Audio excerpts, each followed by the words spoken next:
Take a plane, take a train, take a car, hitchhike if you have to get here, because what the late, great author William Murray would often call the quirky little oval by the sea, the house that Bing built where the turf meets the surf, my home track for the last 24 years. Del Mar is back once again to host its third Breeders' Cup. I can't tell you how excited I am about this, because Breeders' Cup is by far my favorite racing event of the year. 2 days chock full of classy horses, competitive racing, international fanfare, great wagering opportunities, and a lot of fun and frivolity thrown in for good measure. And we are kicking off the festivities right now on this Monday, right after the fields were just drawn for all of the races. Hello, everyone. My name is Frank Scatoni. Thanks for joining me on a special edition of Best Bet, the Breeders' Cup Draw Edition. And I can't think of a more perfect co-host than my guy here today. We both visited Del Mar for the first time together way back in the summer of 2000. I stayed, smart. He left, but I know a piece of him has always remained. Meanwhile, he's off creating the best racing content around the world with his In the Money media network. And I know for the last few weeks, he has been all Breeders' Cup all the time. So I can't wait to hear his thoughts now that the fields are set and we can really get down and dirty with the handicapping. Please welcome Mr. Peter Thomas Fornatale, PTF. What's good, my man? Oh, thank you so much for inviting me, Frank. What a pleasure it is to be here with you. I second your emotion very much about this being the racing event of the year in terms of the 2 days of championship racing. Really excited to talk about it with you. Really, things begin in earnest now. You know, you mentioned all the work I and many others have been doing on the Breeders' Cup. Well, that's all fine and good, but now we get serious because we actually have the composition of the fields, the post positions, and it's going to be very fun going over here with you now. Yeah, I think it's perfect because I know you've done so much work when the pre-entries came out, so you know these horses pretty intimately. I know how Del Mar plays last couple of years. I got some interesting things that we're going to talk about. So it's kind of like, who put your chocolate in my peanut butter kind of thing. I think it's going to be perfect way to look at what just happened with the draw. But before we get into the nitty gritty and talk about specific horses, look, post position is important. We all know that, but you can't look at it in a vacuum. There are many differing factors that you have to consider. You have to consider jockey, you have to consider race shape, you have to consider run style, all that kind of stuff. So just from a general perspective, you know, as a handicapper, when you're looking at a race with a big full field, you know, how much weight do you give something like that? And what is your thought process when it comes to what we just saw with the post position? I'm going to sound like a lawyer here, Frank, a lawyer or a professional gambler when I tell you it depends.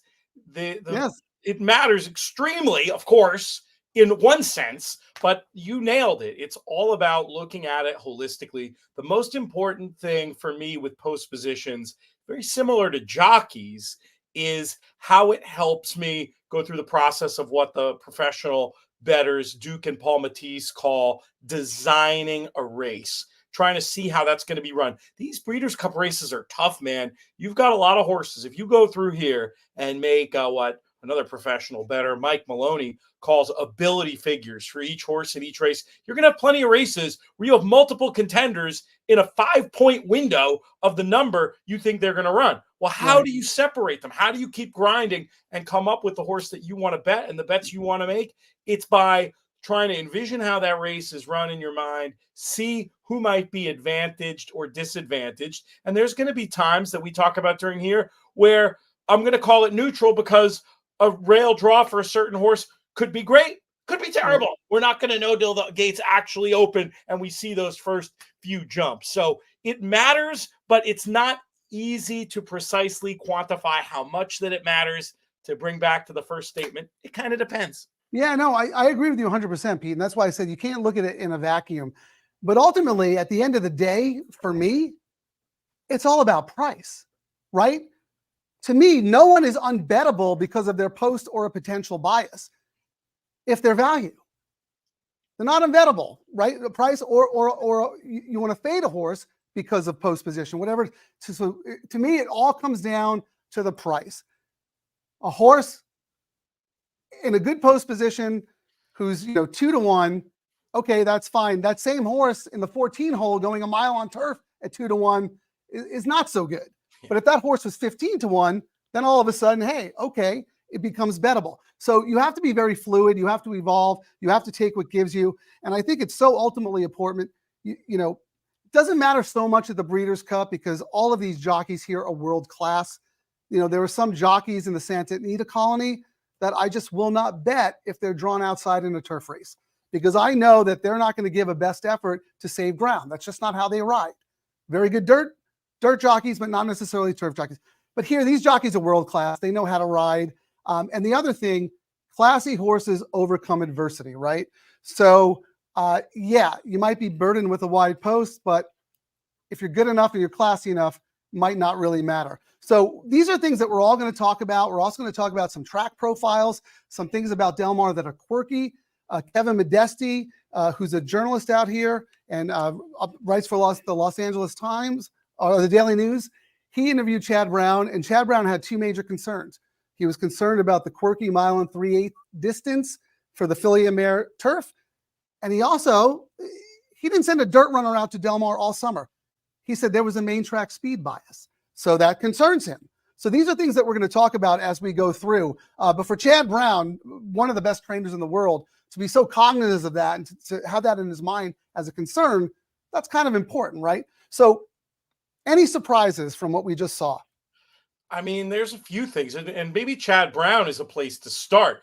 Already concerned about the possibility of this track playing to speed. How about the outside draw for his Chancer McPatrick, a horse that is going to need them to come back? Now, for me, I'm going to go ahead and pick the horse in the race, and I'm going to hope that, maybe there's concern about this outside draw and that it leads to a little bit more juice in his price. As you mentioned, if you're getting compensated in price with a theoretically bad draw, you can still absolutely play that horse. And we will have a day and a half of racing before we get to a race like the Breeders' Cup Juvenile to see if it's playing fair. But yeah, that's a very specific example where the draw vis-a-vis, it's less the draw really and more about the notion of the bias could come into play. I want to loop back to the bias, but while we're talking about, sort of surprises to come out of the draw, two other things popped to mind. One was a jockey musical chairs thing. I know that's, can be a dangerous game to play, but it seems very, very interesting that where the jockeys ended up in the sprint.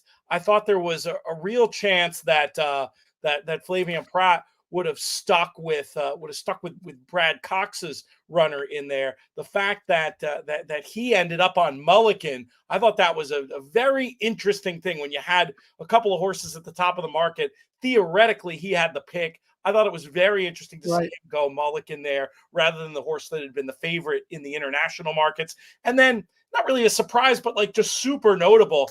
Boy, the classic to me, rotten draw for City of Troy. Down inside in the 3, and what kickback. Exactly, a horse who's never faced kickback. He's gonna be facing it almost definitely for dead day. Now, again, getting back to the all depends thing, maybe they just try to send and make the running, and maybe he's that darn good, and maybe there's a 1 in 10 possibility it ends up being a good thing for him. But I think overwhelmingly it's going to end up being a bad thing. And you compare that to the draw for a runner like Fierceness. And then, then you have Forever Young drawing the inside, which, again, not where I would have picked for him. Right.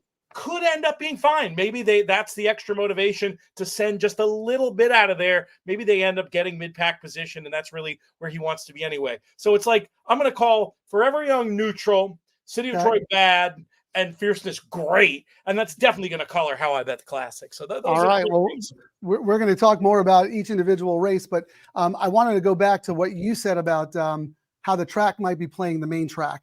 And look, I know some horse with speed biases. Biases don't exist. Blah blah blah. This and that. But I disagree. It's something I absolutely consider. Chad Brown was 100% right when he said that the main track in the summer favored speed. I went down, I did the notes. I went down the rabbit hole last night. You know, we both use Racing Flow. Several days throughout the meet were speed bias or no bias detected, but slightly favoring speed. There was not one day all summer where closers had a little bit of an advantage. And I knew that. I saw that with my own two eyes, right? We all knew that. Went back to 2023 to see, okay, well, maybe, recency bias, whatever. Many days in 2023 had closer-friendly biases, more than any speed biases that or no bias detected. And that was it.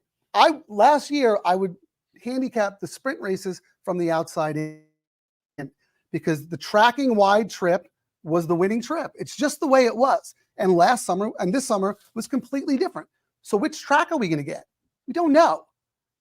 And how much weight do you want to give it, right? Because like I said, classy horses can overcome that kind of adversity. It might not even matter. But the fact that Chad Brown is talking about it tells me that there's a concern there. And he's 100% right. There was a pronounced speed bias over the summer. We'll see what happens, but we'll loop around. We'll talk about individual races. One more question for you on bias. So, you talk about speed versus closers. You tell me, but in my observation, in the last few years, when Del Mar had tilted towards speed, it seemed more outside path speed. Like so many American racetracks are maintained in such a way where you don't necessarily want to be on the rail. But I feel like still there were plenty of days in the last couple of years at Del Mar where you wanted to be forward and not on the rail. Yeah. And then this meet, it seemed like the rail was back in play to me. You 100%. Follow it a lot more closely than I do. Am I on to something with that, or am I out to lunch? No, you're absolutely right. It reminded me of the days when we first started coming out to Del Mar, and I moved out here with Bill Murray. It was a conveyor belt, right? You hit the top of the lane and you were inside. If you were in front, you had a pretty good shot to just win the race. Nobody was passing anybody. This past summer reminded me a lot of that. I think towards the end of the meet, it started to play a little more fair. Who knows the rhyme or reasons? People will tell you about the tides, the marine layer, all this nonsense. I don't know why, but the stats back it up. And I also I use the racing flow, and I have a buddy who keeps meticulous stats about how the race shapes are at Del Mar. Horses, where they finish, when they're at the first call, the quarter mile, right? So 2023 on the dirt, you needed to be either sitting 2 lengths off the leader, and you could win tracking about 4, 5, 6 lengths off the leader. In front or on or near the lead was not necessarily good. It was completely flip-flop. This summer, if you were 6 lengths back at the quarter, you had no shot. I think there was one winner out of like 99 starts. So, we'll just have to see. I love what you said. We'll have a day and a half, right? We'll have all day Thursday, and we'll have the undercard on Friday to kind of figure things out. And, maybe we're overthinking it, but, as handicappers, we have to kind of do information triage, right? We get all this information, and then we need to figure out which is really important. It's something you have to keep a little bit in mind. But believe me, it's very different racing when you've got full fields of grade 1 championship level horses than just an average race meets horses. And I'm a huge believer that pace and class can sometimes trump bias, but it's just something to have in the back of your mind. And it may matter, it may not. I'm not making any decisions based on any assumption of bias that are going to supersede the fundamentals of handicapping. I can tell you. Right. Especially when we're dealing with horses like this, right? I mean, we got the best in the world here. We have 19 Japanese horses here. How incredible is that? I mean, I just love it. And the contingents were so fun at the draw. They were cheering, oohing and eyeing. Some were upset, some were happy. It was just phenomenal. I've got my Japanese racehorse here, the great Sodashi, her idol plushie. That was a gift from my friend Klaus Ebner. We do a lot of work with the JRA. Last few years, I've been following these Japanese runners closely, and it's actually a good segue to one of the first notes I had, Frank, in the juvenile turf sprint was morning line maker Jeff Siegel. He's anticipating money coming for these Japanese runners with Akoro Sieg being put in there at 7-2. I thought that was just interesting to note. And that's another factor, I think, in terms of the markets that's going to be interesting. If the Japanese get off to a hot start and they've got live chances in the first 2 races, you might start seeing a lot of money pouring in for those as the 2-day meet goes on. Other notes I had from Juvenile Turf Sprint, just looked like a great draw for Asterius, who I saw as a major contender. I like being drawn down in the 2. And then I didn't mind the 10 for Governor Sam, just because he's got so much speed. I like an outside draw in a sprint for a horse with speed, because it just gives the rider some tactical options. Go to the front and seize control if they want to, or play the break a little bit if somebody wants to go on a mission, maybe try to stalk and pounce. So I didn't have anything major in this Juvenile Turf Sprint, but those were 3 quick little notes I had. No, and that's great, Pete, that you mentioned that, because the 5 furlong turf sprint, that's been a bread and butter race for Del Mar for many years before any other track started running turf sprints, right? And the perception is you want to be inside speed, and that's always a good thing, right? But it's surprisingly, dug a little deep. The 5 furlong turf sprints play pretty fair. The same amount of winners come from the front, the stalk, and the track. You can't be too far back because you have to make up a lot of ground. Sure. But it actually plays pretty fair.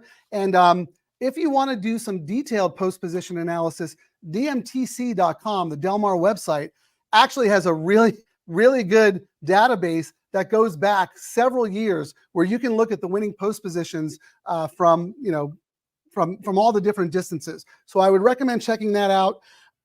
Here's the thing, though. To me, these races, the winner is the one who gets the cleanest trip, because 5 furlongs, it's impossible to overcome any little bit of trouble. So as a handicapper, I don't like that variable. I want horses to be able to overcome some trouble. And if they're good enough to win, they can. If you get out of the gate slow, you're done.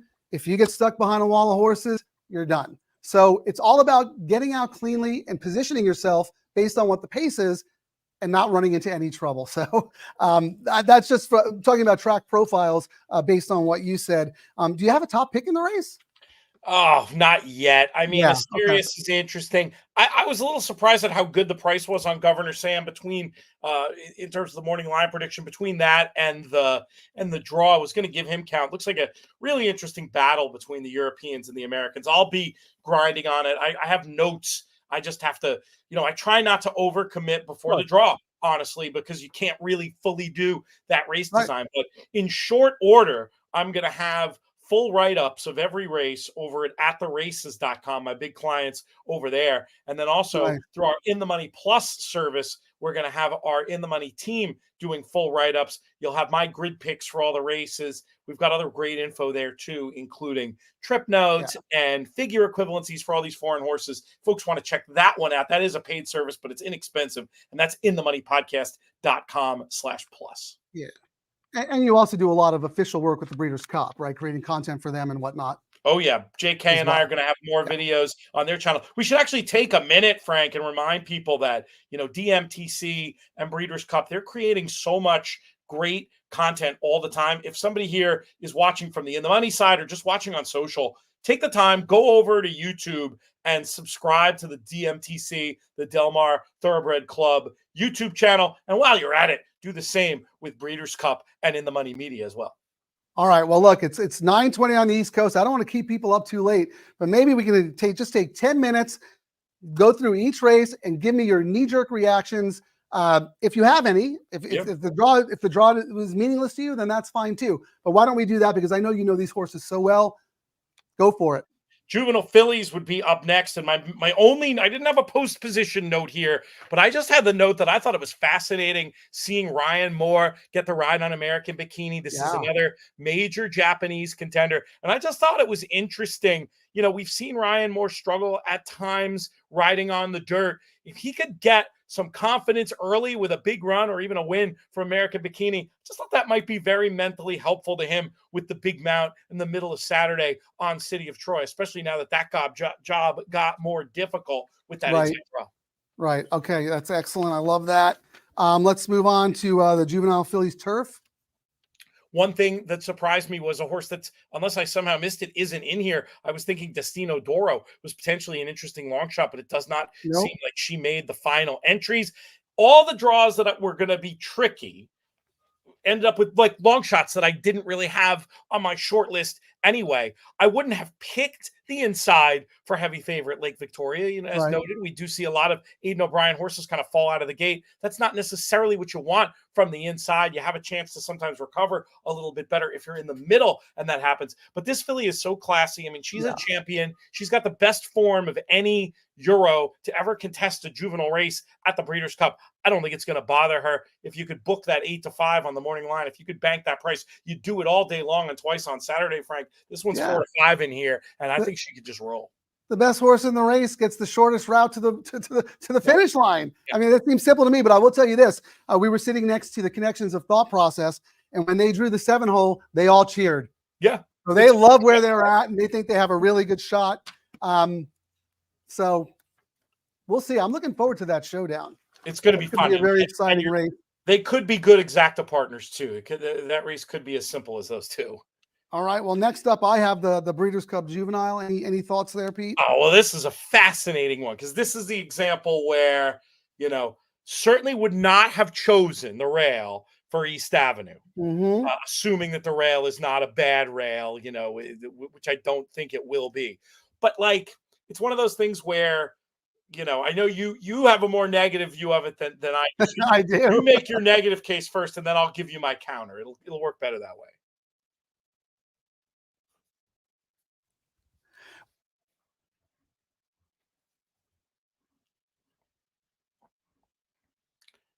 I'm not sure, Frank, if you froze and I should keep going or what. I'm tempted to just keep going until I have you back here, assuming I'm going out on the stream. But the way it could be is him down on the inside. He could get hooked up in a duel, especially with Baffert team tactics potentially in play.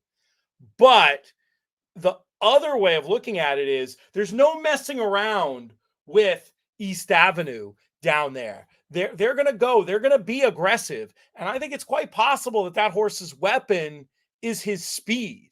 And if his weapon is his speed, I don't mind him zipping from out there. I think Frank's view is much more along the lines that it's going to be a speed duel. And you know what? Even though I don't hate it for East Avenue because it'll keep him from messing around, it's really good news for Chancer McPatrick, I think, because when you tend to have speed drawn far inside, far outside, they just have to go that much faster. Hey, assuming it's a fair track, I think they can go a gallop. I think they can set it up for Chancer McPatrick, and that's who I'm going to pick in that race, Breeders' Cup Juvenile. I'm just going to filibuster, figuring Frank can get back online and get back in here. I don't want to just stall. I'm going to just keep going through the races here. And next up, we have the Juvenile Turf. I do really want to talk to Frank about how bad these outside draws are here. So we'll come back to this when we get him. It's so interesting that Ryan Moore has won all 6 of Aidan O'Brien's races here. Sometimes the secondary jockeys have done well in other races, but they not in this race. It seems like the one they pick is the right one. Henri Matisse is a fascinating horse because he on form looks great. You cherry pick his best figures. I mentioned the figure equivalencies that we have as part of In the Money Plus, inthemoneypodcast.com/plus. He runs his race, he'll win. But oh my goodness, did he act quirky, acted like a horse who just did not want to go by the last day. Hate the draw for him. I mean, just being on the far outside. I guess, on the other hand, we've seen this movie before. I think back to 2015 at Keeneland with Hit It a Bomb, drawn out in the 14 with Moore. And as a result, this horse that should have been 5-2 on form, not really on form, but on the speed figure he'd run at Dundalk. And instead, he was something crazy. Somebody look it up and tell me in the comments. But I think Hit It a Bomb ended up 5-6, maybe 7-1 as a result of people being so worried about the post. So if Henri Matisse is some crazy price now, maybe based on that big race, you still have to use him.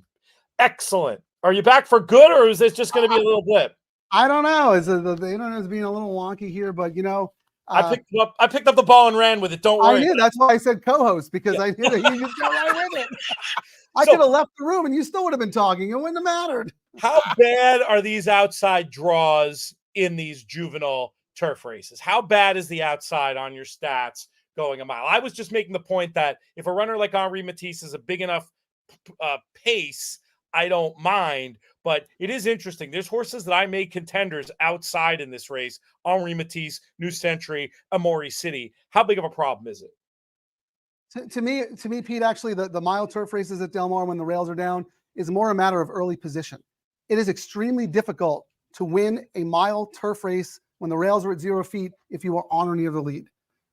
It favors off the pace horses. So if these horses can just kind of get over and save ground, it's not that much of a concern. If they need to use some speed to get out of the gate and they're going to get the 3 wide stalking trip, no shot. So to me, yeah, obviously you want to be drawn inside, but it's not an extreme hindrance. I mean, I've seen horses win from the 12 hole, but really, again, it's all about positioning and being able to just at least find some kind of ground saving trip. Gotcha. That's very useful. But I mean, will you be compensated in the price, right? That's what it's all about. That's the other thing. I mean, Ryan Moore, we saw him do it with Hit It a Bomb at Keeneland. He might be able to do it. I have other questions about that Henri Matisse. I do have a big long shot that I like the draw for that I'll throw out there. Noble Confessor. When JK and I do our long shots video tomorrow, he might be one I put on there. I think you can argue that he ran better than Zulo Kingdom in that race with so many nice horses with tricky draws. I'm not saying Noble Confessor is as likely a winner as the likes of Al Qudra. Still haven't decided who I'm going to pick, but I'm definitely going to mention Noble Confessor as a live long shot in there. All right.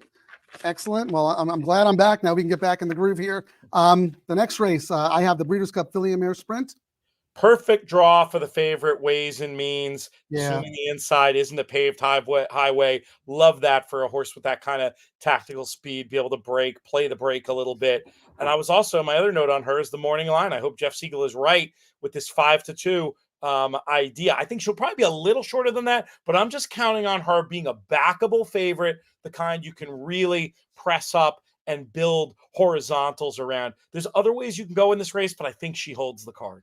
Yeah, and just to remind everybody who's watching, this is at 7 furlongs, this sprint race. So there's an extra furlong to get good tactical position, right, and judge the pace. So I typically like to see horses who can stalk or track and finish strongly in these 7 furlong races because they break out of the chute here at Del Mar. So you got the whole backside to get position. Sounds like Ways and Means to me. All right, excellent. Let's move on to the Breeders' Cup Turf Sprint. Another 5 furlong, tricky race. Wow, what do you think here? I could have listed this among the surprises because Bradsell getting the outside draw, terrible for him. He's never been around a bend. So, like, the idea if he could run inside, in and among horses, I'd like that so much better than being drawn out there in the far outside.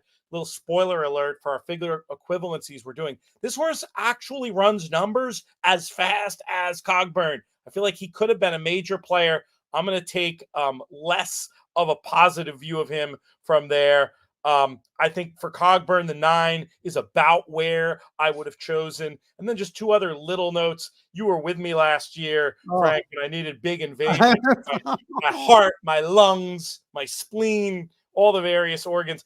Just feels, I didn't like him at all. But seeing the Dettori booking, didn't like him at all this year. Seeing the Dettori booking makes me want to put him in somewhere at the C level because I don't want to deal with the stress, just sort of the insanity insurance. Maybe on the widest of spreads, Dettori on there makes me think about him. And I really like, another long shot, probably can't win, but I really like this draw for Believing. Getting Ryan Moore in the irons, adding blinkers.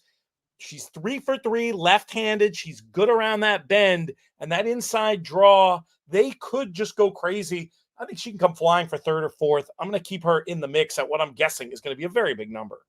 Yeah, not to add salt to the wound on Big Invasion, but this goes back to the point I was saying in these 5 furlong turf sprints. Clean trip. That horse had the worst trip imaginable and still only lost by a nose and galloped out the best, and it was frustrating. But that's racing. That's racing. So, all right, let's move on to the Breeders' Cup Distaff. I think you could probably start Torpedo Anna behind the gate, and she might be able to win here. But yeah, I like the 2-4. They're not going to goof around from down there. Just take this race by the scruff of the neck. And for my exacta runner in here, I respect Awesome Result, and she'd certainly be in my reckoning of the race. But I do think that the one draw, assuming a decent rail, is interesting for Candide. I like the idea of her getting some position, mid-pack closing, maybe comes running and gets a second or third to Torpedo Anna, passing any horse foolish enough to try to run with that one early. But yeah, that's all I got on the distaff. So no concern at all that she may have had such a hard campaign and might not be at her very best. It's possible. It's possible, but it's almost like if she doesn't win, I just don't know who I can make really a cogent case for. I guess Awesome Result would be the logical alternative, but she's going to catch all kinds of money. I think I'm just going to trust that Kenny McPeak is telling us it's straight. He's a straight shooter, and when he says she was undertrained for that last race, I think that that is probably right. Trish, who's a regular on our Horse Players Happy Hour broadcast, I'm sure you just heard me saying that about Candy. I really do like her underneath. I think she's got a chance to close and pass some tired ones. I don't think she'll trouble Torpedo Anna, but I do like her second, third, fourth, those kind of positions for her. And, I love it. I love that people are chiming in with the comments. Let's keep going. Move on to the Breeders' Cup Turf. How do you see it, Pete? This is another one where I just keep going back and forth. I haven't made my final answer yet. Sure. Reminder to plug that we are doing our final answer show. It's either going to be tomorrow night or Wednesday night. I still have to exactly figure that out, but it'll be on the In the Money YouTube channel for sure. Wingspan, I thought she was a little bit interesting. Interesting that they're here instead of the filly and mare, and kind of I don't know if it's ironic or what you want to say, but the 10 draw would have been a much bigger problem in the filly and mare turf with the short run. Probably a lot more manageable here. I still think she's kind of an interesting long shot. Nice draw for Luxembourg, I wrote down.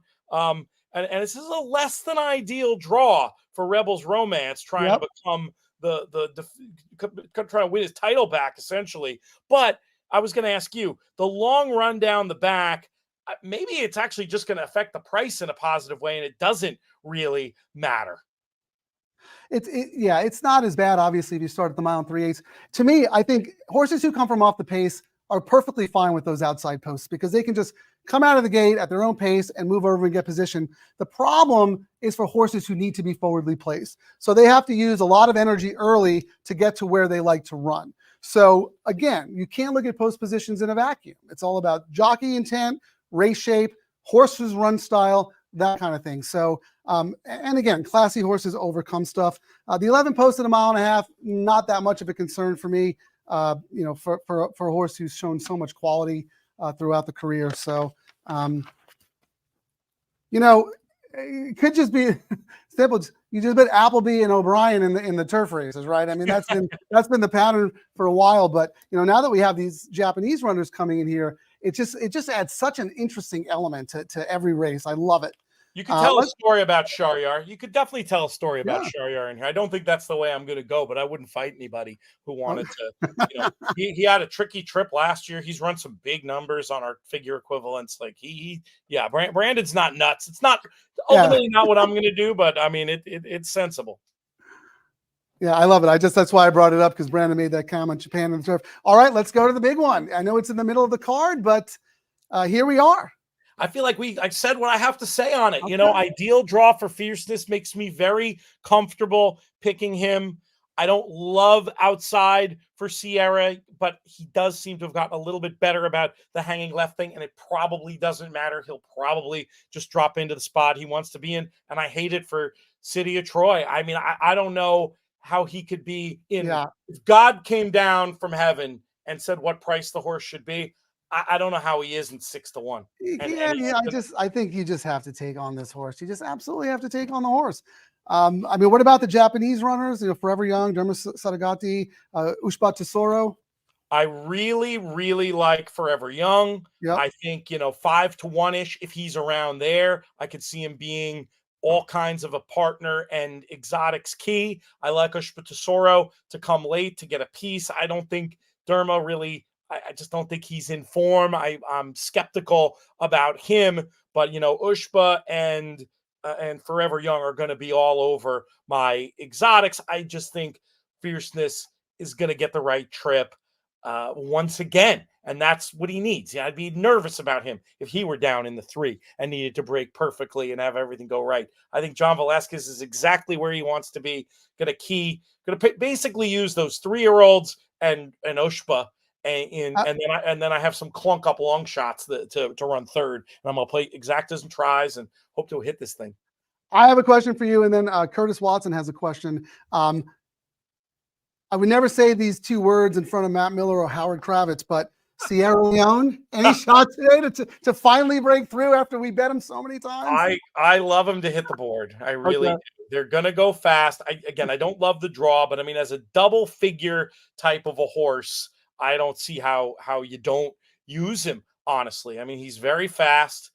You look at that race that he ran in the Travers. He's had impressive. He's had his moments, and if he puts it all together and they go too fast, he can absolutely win the race. I think he's a lot more likely to run in underneath. Next isn't for me, Curtis. Yeah, I agree. Sean Borman made a compelling case on the show that we did on it. Subscribe to the In the Money Players podcast and you can hear it. I just think he's more of a specialist. I think he's going to have to go too fast early. It's going to take him out of his game. Sean thinks he has the stamina to get his usual trip and run on into the money, but I won't be part of my play in the try is playing against Next and City of Troy. That's basically the theory of the bet, is that, the other faster horses or other fastest horses are going to be able to get better trips and complete that exacta and try. And that's how I'm going to play the race. And if I'm right, I'm right. And if I'm wrong, there's another race right down the pike. There's several races because the Classic is in the middle of the card. So right up here, the Breeders' Cup Filly and Mare Turf, 1 3/8. So we start kind of on the bend on the backstretch. So it's essentially a 3-turn race. Not something we see very often, but the alternative would have been to run out of the chute. So another quirky configuration. Right.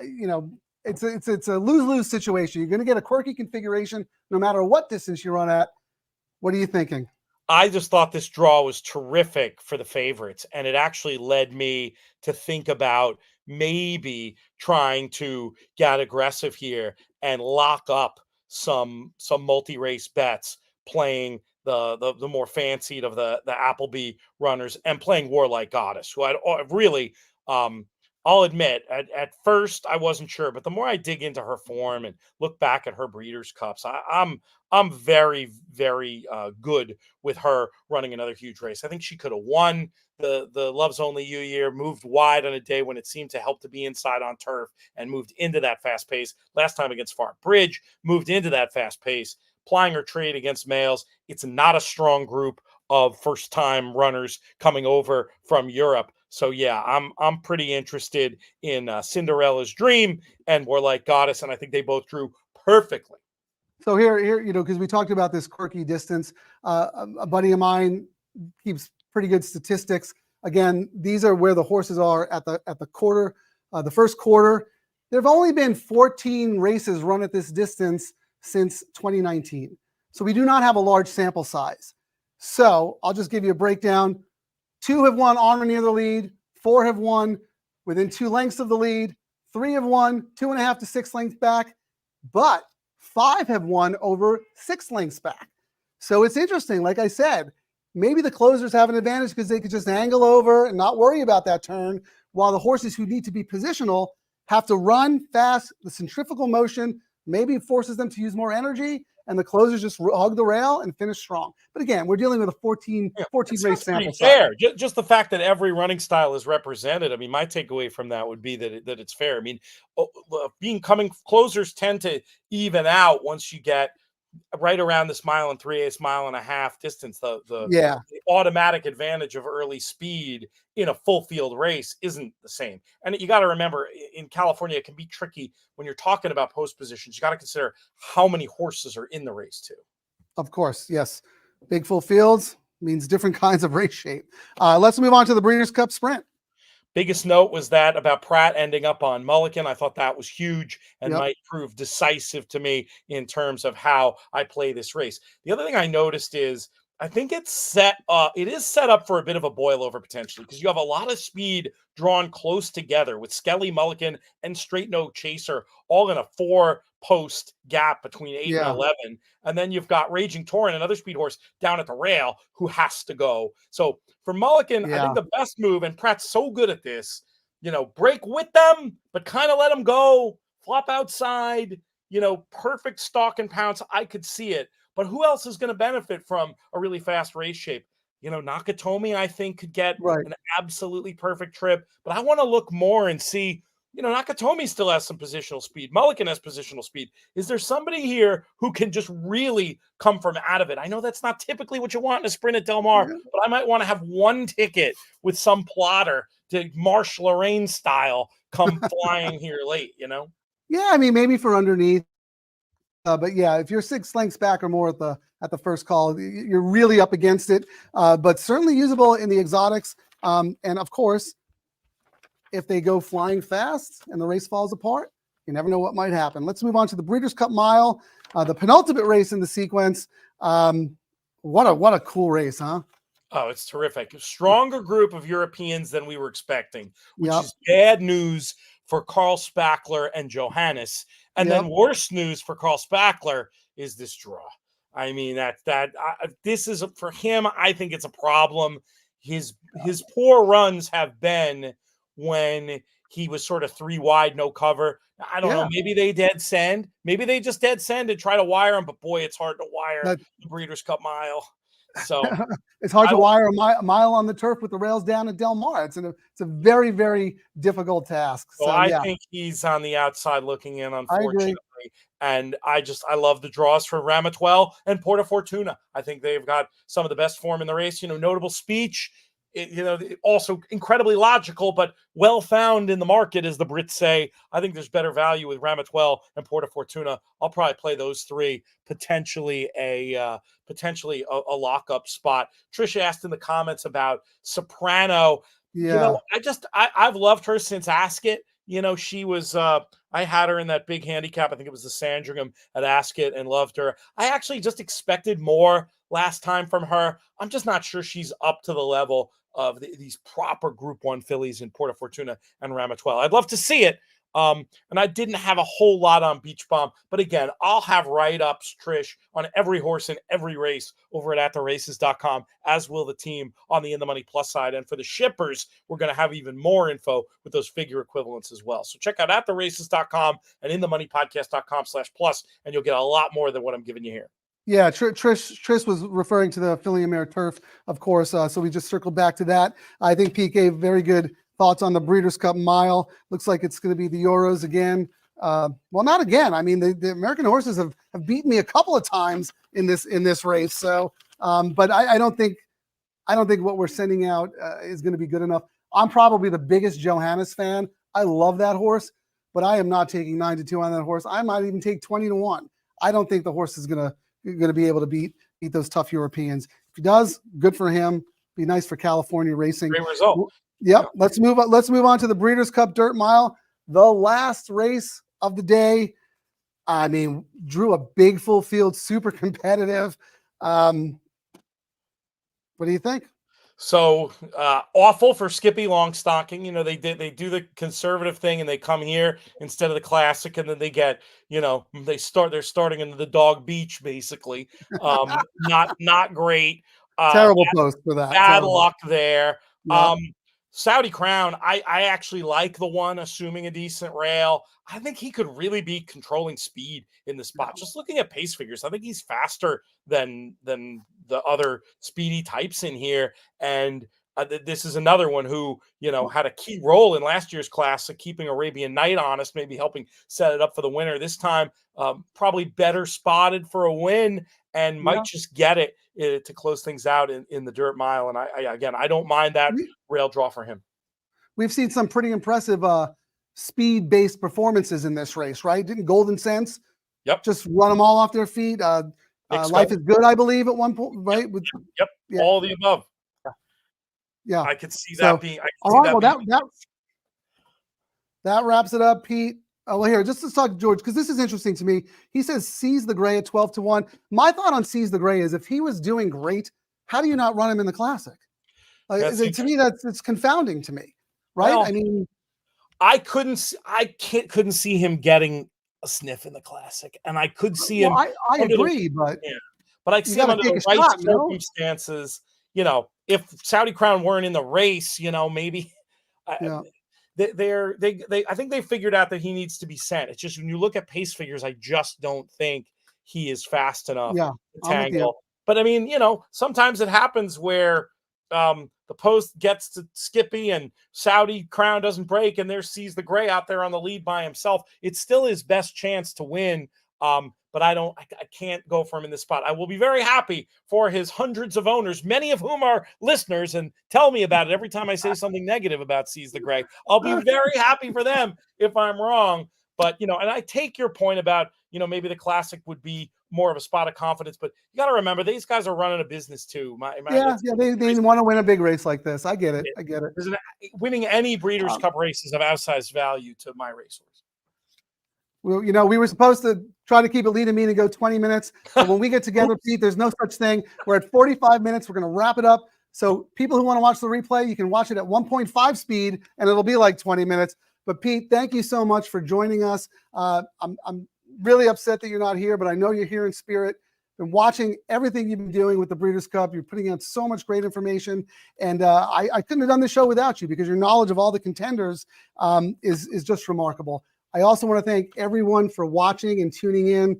Best Bet will continue on Sunday after the Breeders' Cup, back to our regularly scheduled programming.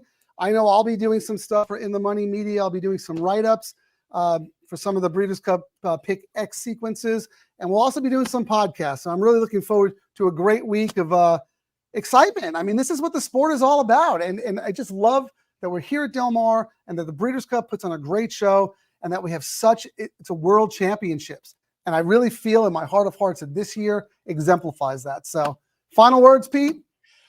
I would say listen at 2.0 speed, but with our New York accents and the speed at which we talk anyway, we both sound like Martin Scorsese in 1974. I love it. All right. Thanks for listening, everybody. Thanks for watching. And as I always like to say, good luck to us, and let's make some money. Or as Pete would say, may you win all your photos.